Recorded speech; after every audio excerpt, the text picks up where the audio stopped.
Everywhere you go, everyone's been saying one thing. Vegas is dying, guys. Yeah, Vegas is kind of dead. Vegas is dying. That Vegas is dying. Gaming revenue's down, the strip is empty, and it's a wrong time to invest.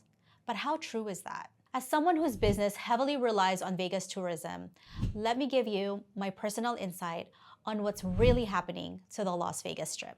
So let's jump straight into the data.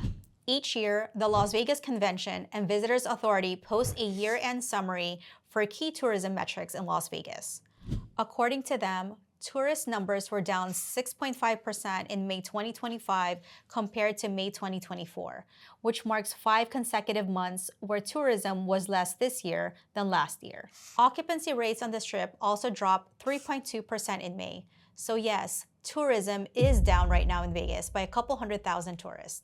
But if you look at this year's data versus the last 2 years, you can see that it's really not that huge of a difference. Not negligible, but not huge. Now, February numbers may look bad compared to last year, but keep in mind that that was the first time we hosted the Super Bowl in 2024. And if we also look at the hotel's occupancy rates, you can see that it's even more consistent with the previous years.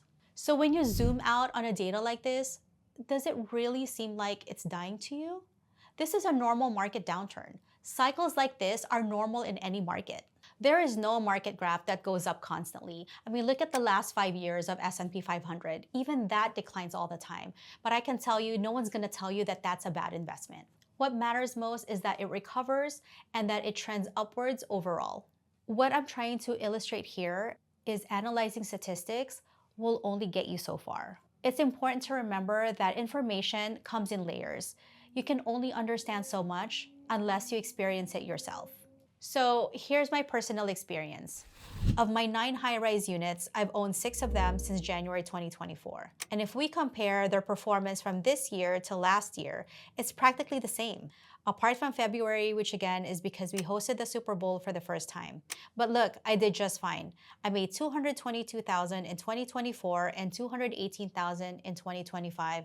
Which is really under 2% difference. Oh, but Vegas is dying. It's the wrong time to buy. The market's crashing. It's easy for you to say that because you don't own one. To be honest, I just really think that there's a lot of fear-mongering with people exaggerating Vegas's decline without showing the full picture. All those clickbait videos that you see that the strip is empty is because those videos are being filmed really early in the morning before 10 o'clock or really, really late at night at 3 in the morning. Casinos are always dead in that hour. This is just a trend that Vegas is dying. That's why they leave that part out. But people that live and work here knows that the strip isn't less busy than usual. At the end of the day, there's always going to be data to show that Vegas is dying and data to show Vegas is not dying. Whichever you believe is honestly just up to confirmation bias. Remember that mass media is largely sensationalist. News reporters and influencers will likely report and exaggerate negative things because this is what riles people up and gets them to tune in. Being unbiased and holistic in your approach can be kind of boring. Most people want you to pick a side that they can kick at. The main focus nowadays is that shocking headline, like everything is burning. But how can you fit years of data in one headline? Now, I'm not here to tell you that everyone around you is lying. My goal is to be able to give you all the information that you need and the facts in order for you to make an informed decision. But I think we both can agree that Vegas did die at one point. So let me remind you of what that looked like. March 17, 2020, the day COVID-19 shut down the city. All non-essential businesses from casinos, bars, and restaurants all had to close down. Within a month, tourist visitation dropped by 97%. No matter what time or where you went, every street on the strip was completely empty. This is when Vegas was actually a ghost town. On June 4th, casinos were able to reopen with restrictions like masks, social distancing, and party limits. Tourism shot back up, but was still less than half of what it was compared to last year. This was truly the worst time to ever start a business. With zero indication of what was going to happen, there was no way that anyone can be prepared. By the time the shutdown was lifted, countless businesses were already gone. A lot of people thought Vegas would never recover. but it actually did. Since the pandemic, tourism to Las Vegas has been growing consistently, with the recent developments of the Sphere, which generated over $420 million in its first year, the Allegiant Stadium, the upcoming Ace Baseball Stadium, the Convention Center expansion. More and more people are coming to Las Vegas outside of just the Strip. No matter what, Vegas is always going to be the entertainment capital of the world. No matter how many people tell you how overpriced it is or that gambling is not worth it anymore. If you can foresee that, you will get ahead of a lot of people right now, including the ones that's already in the game. For a lot of the high-rise owners, the whole Vegas is dying trend is enough to put a nail in the coffin and get them to sell their high-rise units. And because they're reactionary and want to get out fast, they're willing to sell their units for such a discounted price. And this is called distress assets. I actually bought a lot of my units from people that failed to run their businesses profitably. By doing this, you're able to leverage other people's short-sightedness for your long-term strategy. Now, full disclaimer, high-rise prices aren't plummeting because Vegas isn't actually dying. It's just a normal market downturn. But we are in a lull period where prices aren't increasing very much. This is actually a great time to buy before new developments happen, tourism skyrockets, and prices do go up. So I hope by now you understand that Vegas is doing just fine.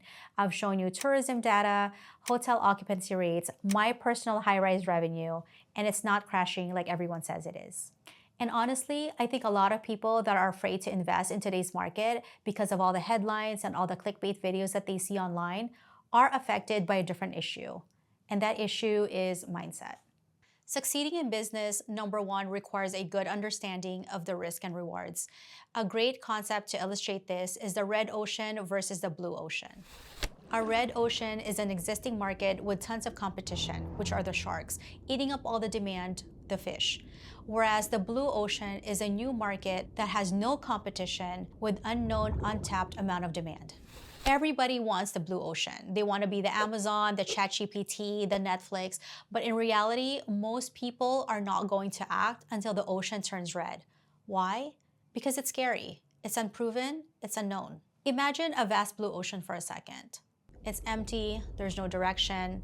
That alone can be terrifying. We always want to search for proof and avoid pain at all costs, but you can't always just be a follower. If you want to get ahead, you have to act first. You have to become the proof. Oceans are the bluest when the market is down. But again, no one wants to act in a blue market, even though that's where the reward is. Now, I'm not saying that you have to struggle or suffer in a terrible market to succeed. I'm not a no pain, no gain kind of person. Even now, I would say that high rises are considered purple. While it's not the easiest market to tap into, it's not also necessarily the hardest either.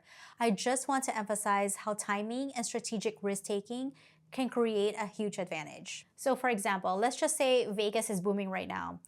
People are flocking into the casinos, booking rooms, watching shows. Do you really think that if you started right now that you're going to be swimming in reservations? No. You're going to be the very last person on the list when the opportunity is highest because you started the race late. Everyone else started before you and have been doing this longer than you. They've already built their reputation, their brand, the algorithm, while you blame the market and convince yourself that this is not the right time to buy. Market downturns are completely normal, guys. This is part of a healthy market. This is also what separates a serious and successful investor from people that chase easy money. Because successful investors view a down market as an opportunity, not a liability. At the end of the day, you can only control yourself. All these external factors, whether the market's up or down, left or sideways, that's completely out of your control. Unless the market completely dies, you can make it in any business, any industry, if you have the right mindset and the right strategy. Strong market, weak market, I've always managed to succeed and overcome all these challenges. While I can't guarantee anything, all I want is for you to succeed with me. I know it's not going to be easy, but at least you won't have to figure it out blind like I did. To sum this all up, no, Vegas is not dying, and high rises are still a viable source of passive income, but only if you think of this long term. If you've learned something from this video, please like and subscribe so I can continue making content just like this one. For people looking to start their high rise journey, send me a message on Instagram and I'd love to get you started. Thank you for watching, and I look forward to seeing you in my next video.